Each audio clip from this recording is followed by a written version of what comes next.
Unacademy. Let's crack it.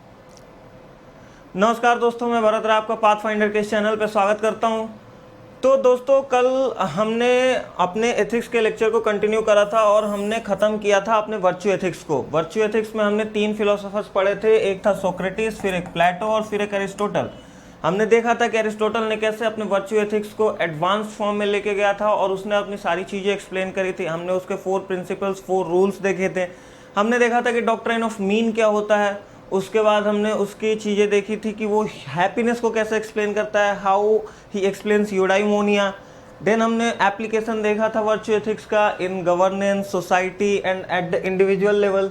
और essence क्या है ग्रीक फिलोसफी का। और एसेंस में हमने एक चीज़ डिस्कस करी थी, एजेंट एक्शन थियरी। इस चीज़ को याद रखना जरूरी है क्योंकि एजेंट एक्शन थ्योरी ही वो थ्योरी है जो पूरी के पूरी नॉर्मेटिव स्टैंडर्ड्स को डिफाइन करती है। Because we read about the agent theory in virtue ethics, but अब हम पढ़ेंगे action theory in deontology and teleology as well. तो हमने कल भी देखा था कि एक्शन थ्योरी कैसे होती है। आज हम इसको थोड़ा सा और डिटेल में देखेंगे और फिर हम अपने लेक्चर को आगे बढ़ाएंगे। तो आज हम पढ़ने वाले हैं कांत के बारे में। कांत जो कि एक डिओंटोलॉजिकल फिलोसोफर था। डिओंटोलॉजिकल फिलोसोफर मतलब action based philosopher. He used to talk about actions rather than agents. Virtue ethics में हमने देखा था कि कैसे एजेंट्स के कैरेक्टर को बिल्ड करना is the most important part. And then अगर आप एजेंट के कैरेक्टर को बिल्ड कर देते हैं तो फिर आपके एक्शंस ऑटोमेटिकली सही हो जाएंगे। बट यहाँ पे this talks about action based philosophy. Action based philosophy which says that कि नहीं, एजेंट के कैरेक्टर से हमें मतलब नहीं है, action must be itself ethical और अनएथिकल। तो शुरू करने से पहले मैं आपको बताना चाहूँगा कि हमारे ऑफलाइन सेंटर्स प्रयागराज में खुल रहे हैं। वहाँ पे बैच 2025-26 के लिए दिसंबर 15 से स्टार्ट हो रहे हैं बैचेज। फर्स्ट 100 स्टूडेंट्स को 40% ऑफ मिलेगा और आप 30 नवंबर के पहले एनरोल कर सकते हैं। ये हमारा कॉन्टैक्ट नंबर है। यहाँ पे आप अपनी और भी ज़्यादा अगर आपको जानकारी चाहिए तो ले सकते हैं। ये गूगल फॉर्म का एक लिंक आपको इस वीडियो के डिस्क्रिप्शन में मिल जाएगा। इस गूगल फॉर्म के लिंक को आप भरिएगा तो आपको पता चलेगा कि इस गूगल फॉर्म में क्या क्या है और फिर आप अपनी क्वेरीज यहाँ पे सेटिस्फाई कर सकते हैं। आपको अगर एडमिशन लेना है, अगर आपको इंक्वायरी करनी है तो आप इस गूगल फॉर्म को ज़रूर से ज़रूर भरें। उसके अलावा आपको टेलीग्राम चैनल का लिंक मिल जाएगा। टेलीग्राम चैनल के लिंक में आप ज्वाइन कर सकते हैं जहाँ पे कि आपको नोट्स और वीडियोस मिल जाएंगे। और अगर आप ऑनलाइन सब्सक्रिप्शन लेना चाहते हैं तो आप मेरा कोड BR10 यूज़ कर सकते हैं जिससे आपको 10% इंस्टेंट डिस्काउंट मिल जाएगा। इसके अलावा हमारे GS फाउंडेशन बैच 2025-26 के लिए 30 नवंबर से मुखर्जी नगर और करोल बाग में दिल्ली के 2 ऑफलाइन सेंटर्स में एडमिशन चालू हैं जहाँ पे कि आपको 35% डिस्काउंट मिल जाएगा apart from using the code BR10 जो कि 10% डिस्काउंट आपको ऑलरेडी दे रहा है। तो चलिए शुरू करते हैं। हम देखते हैं सबसे पहले कि डिओंटोलॉजी है क्या। डिओंटोलॉजी के बारे में अगर हम देखना चाहें तो deontology comes from a Greek term. Deontology Greek word है, वो 2 चीज़ों से मिलकर बना है, डिओन एंड लोगो। सो डिओंटोलॉजी में deon talks about duty, it talks about duty and logos talk about science. So deontology is a duty based science where it focuses on duty in moral philosophy. Duty for the duty's sake. Kant used to say that do duty for the duty's sake. सबसे बड़ी problem होती है कि we actually have some desired results. एक child को क्या desired result होगी। For example अगर एक बच्चा एग्जाम देने जा रहा है तो उसका डिजायर्ड रिजल्ट होगा पास होना है। कोई आप काम करने जा रहे हो, for example you are working in an office और आपके कुछ डिजायर्ड रिजल्ट्स होंगे, वो डिजायर्ड रिजल्ट्स होंगे आपका प्रमोशन हो जाए। सो द थिंग इज कि you are mainly focusing on the end पे आप ज़्यादा फोकस कर रहे हैं। बट डिओंटोलॉजी टॉक्स अबाउट कि एंड पे फोकस करने से प्रॉब्लम ये होती है कि मीन्स, जो मीन्स है वो गलत हो जाता है। फॉर एग्जाम्पल समटाइम्स अगर डिजायर्ड रिजल्ट्स आपका एग्जाम में पास होना और आप पढ़ के नहीं गए हैं तो अब अगर आप एंड पे फोकस कर रहे हैं then you will do start cheating. And according to Kant this cheating और दिस अनलॉफुल और unethical means you have use ये आपको जाके कहीं ना कहीं आगे गिल्ट तो जरूर देगा। You will feel guilty about it कि मैंने वो चीज़ गलत करी थी। जब आपके रैशनल आएगा, जब आप वाइज हो जाएंगे, देन विल फील कि अब मैं गिल्टी, मतलब मैं गिल्ट में आप चले जाओगे कि मैंने ये गलत किया था। So Kant actually mainly focus on the means, and according to him, if you focus on means, end results अपने आप सही होने लगेंगे, because means are never wrong. If some means are established as norms, तो वो गलत नहीं हो सकते हैं। If it is said that cheating नहीं करनी चाहिए, so cheating नहीं करनी चाहिए, और आप अगर cheating नहीं करते हैं तो इसके results आपको कभी गलत नहीं मिलेंगे। So if we talk about this deontological philosophy in India, India में दो फिलोसफीज हैं, एक है महात्मा गांधी की और दूसरी है गीता की फिलोसफी। महात्मा गांधी की philosophy also talks about the same thing, that you should focus on means, although he also talks about that you should focus on end as well. तो उनके हिसाब से we should focus on means as well as end. So he is a mixture of deontology and teleology, but Gita says that nishkam karma, निष्काम कर्म means कर्म करो, फल की चिंता मत करो। So deontology is mainly about this philosophy that कि you must do duty for the duty sake and you must do focus on the duty. So it is concern with actions themselves rather than their consequences. देखो हम पढ़ेंगे JS मिल और Jeremy Bentham के बारे में, जहाँ पे we will talk about the utilitarian philosophy. They are always talk about की कंसिक्वेंसेज, यानी कि जो एंड है, end result must be the good one, और मीन्स पे आप फोकस ना भी करो तो चलेगा, but it is completely against the consequentialist philosophy. So it is also termed as non consequentialist philosophy. तो इसको हम लोग नॉन कंसिक्वेंशियलिस्ट फिलोसफी कहते हैं, because they are not concerned about, और Kant is not mainly concerned about consequences. Now if you talk about further that की core focus क्या है डिओंटोलॉजी का, अगर डिओंटोलॉजी के कोर फोकस की बात करें, so it emphasizes the relationship between duty and the morality of human conduct। ये बात करता है ड्यूटी के बारे में। ड्यूटी कैसे? It poses that the action possesses inherent moral goodness leading to some acts being obligatory. जैसा मैंने आपको बताया कि ये बोलता है कि actions in itself are moral, action in itself are moral, और आपको बस वो एक्शंस को करना है। If you are doing moral actions, then it will result to moral consequences or moral results. If you are doing immoral actions, then it will lead to immoral results or immoral actions, immoral consequences.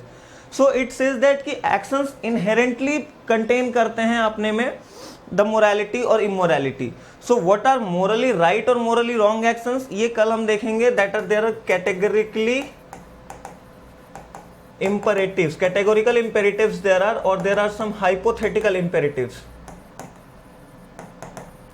There are these two imperatives where Kant will actually explain कि कैसे हम set करते हैं what actions are morally right और what actions are morally wrong. But it is said that defined by adherence to the rules or principles set by deontology. Morally right और morally wrong actions इसके categorical imperative के base पे, deontology के base पे rules उनको set किया जाता है। कुछ एग्जाम्पल्स अगर आप बोले that there are don't lie, don't steal, don't cheat, which categorize action into 3 types. There are some obligatory actions, what should be done. Obligatory actions मतलब morally right and morally wrong में कुछ actions obligatory होते हैं कि क्या होना चाहिए। उसके बाद there are some forbidden actions that what should not be done, जैसे यहाँ पे लिखा हुआ है don't lie, don't steal, don't cheat वगैरह। Then there are actions that are permissible but neither obligatory nor forbidden। एक आता है बीच का एक्शन, क्या ठीक है आप ये कर सकते हो, ये obligatory भी नहीं है और forbidden भी नहीं है, but there are some actions जो कि obligatory हैं, ये करनी ही करनी है आपको। there are some actions जो forbidden है, ये आप कर नहीं सकते हैं चाहे जो हो जाए। Then there are some types of moral rules। So moral rules को वो दो मतलब ड्यूटीज में डिफाइन करता है, categorize into duties. There are refraining from certain actions without considering their consequences.